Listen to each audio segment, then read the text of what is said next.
शुरू हो जाता है। लेकिन ऐसी ये मृत्यु ठीक नहीं है। जो भक्त होता है ना, उसके लिए मृत्यु मातम नहीं, उसके लिए मृत्यु उत्सव बन जाता है। कैसे उत्सव कब बनता है? हमेशा ठाकुर जी से प्रार्थना किया करो, ठाकुर जी हमें पता है कि जब हमारी मृत्यु होगी ना, तो हमारे जो स्वजन संबंधी है ना, वो सब मुझे पता है सब रोते रोते आएंगे।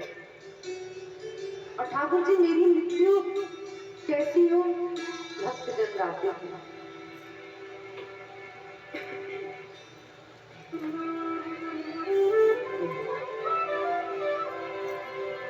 श्री गंगा जी का तट हो, यमुना का सिवट हो, मेरा सावरा निकट हो, जब प्राण तन से निकले, इतना दुख ना स्वामी, जब प्राण तन से निकले। ठाकुर जी, जब मेरा अंत समय आए, उस समय हम श्री यमुना जी के घाट पे हैं। और हाँ, मुझे पता है कि जब मेरी मृत्यु होगी ना, तो मेरे संबंधी, स्वजन संबंधी सब रोते रोते आएंगे, सब रोते हुए आएंगे। क्यों? क्योंकि वो उन लोगों ने मुझसे मोह इतना कर लिया है कि मुझे पता है वो रोते हुए आएंगे, बिलखते हुए आएंगे। लेकिन ठाकुर जी, चाहे जो जैसे आए, मुझे कोई फर्क नहीं पड़ता। लेकिन जब मेरा अंत समय आए, तो आप आना, लेकिन ऐसे मत आना। कैसे आना? पीतांबरी कसी हो, मुखड़े पे कुछ हंसी हो, छवि मन में बसी हो, जब प्राण तन से निकले। ठाकुर जी, सजे धजे आना, ऐसे मत आना। सुंदर वो अपने कटाक्ष नेत्र, अपने वो घुंघराली आंखें, ऐसे वो अपना चमकता हुआ स्वरूप लेकर के तब आना। और हाँ, ऐसे अकेले मत आना। कैसे आना? हे नाथ जल्दी आना, नाथ दूर जाना, प्यारा श्याम को साथ लाना, जब प्राण तन से निकले, इतना तक न स्वामी, जब प्राण तन से निकले, गोविंद नाम लिए, जब प्राण तन से निकले। तो ऐसी इच्छा रखो। आप भक्ति कर रहे हैं, तो मैं कह रही हूँ भक्ति में किसी चीज की कामना ना रखो, परंतु हाँ, एक कामना रखनी चाहिए भक्ति में। क्या? जब ठाकुर जी के पास जाओ, तो ठाकुर जी से ये दुनिया की चीजें मत मांगो, ठाकुर जी से ठाकुर जी की याद मांगो। ये ठाकुर जी, मुझे केवल आपकी याद चाहिए। देखो, जो भक्त होते हैं ना, ठाकुर जी के श्रेष्ठ भक्त, वो कभी भी ठाकुर जी का दर्शन भी नहीं चाहते। कहते ठाकुर जी, आप मुझे अपने दर्शन, मुझे आपका दर्शन भी नहीं चाहिए, बस आप मुझे अपनी याद दे दो। मैं आपको ना श्रीमद् भागवत के कल परसों की कथा में आएगी, वृत्तासुर की कथा, अद्भुत भक्त, उसका प्रसंग। ऐसा भक्त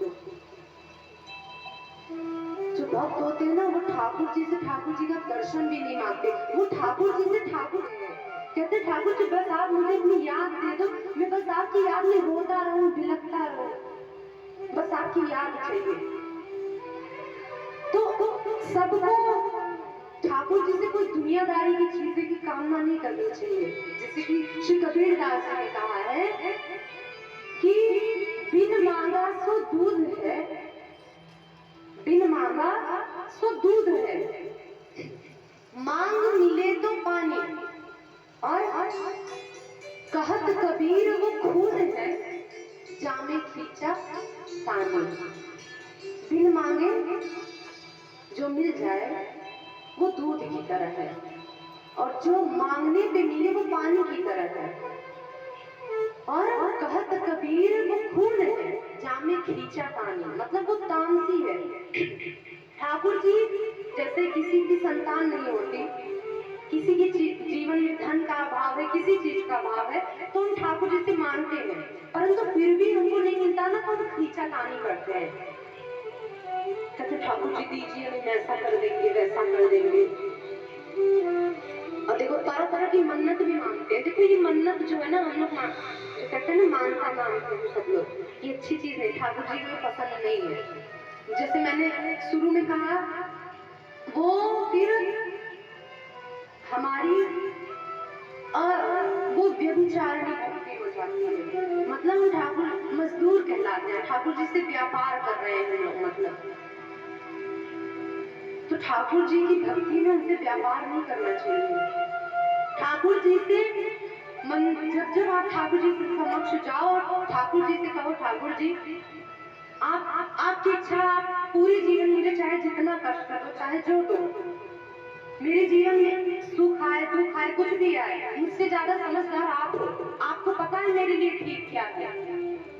अगर मेरे जीवन में दुख आ रहा है ना, तो अभी तो उनको दुख लग रहा है, हमें लग रहा है कि बाप रे हमारे साथ कितना बुरा हो रहा है, लेकिन आगे चल करके अगर आप गौर से सोचोगे ना, तो वो भी आपकी अच्छाई के लिए ही ठाकुर जी ने किया, क्योंकि दुख जो है ना हमें पुष्ट करता है,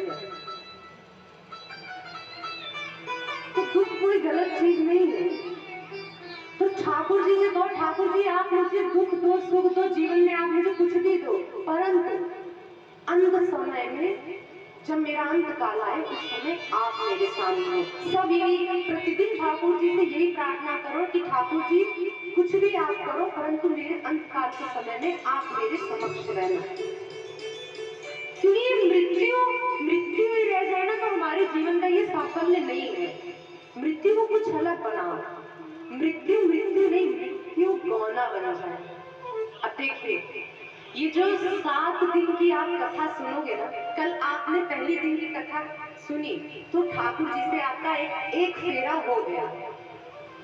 7 दिन की कथा सुनने से ठाकुर जी के साथ आपका 7 फेरा हो जाएगा। 7 दिन एक फेरा होगा। आप रोज आ रहे हो, ठाकुर जी से आपका एक फेरा रोज हो रहा है, और ठाकुर जी से आपका विवाह हो जाएगा।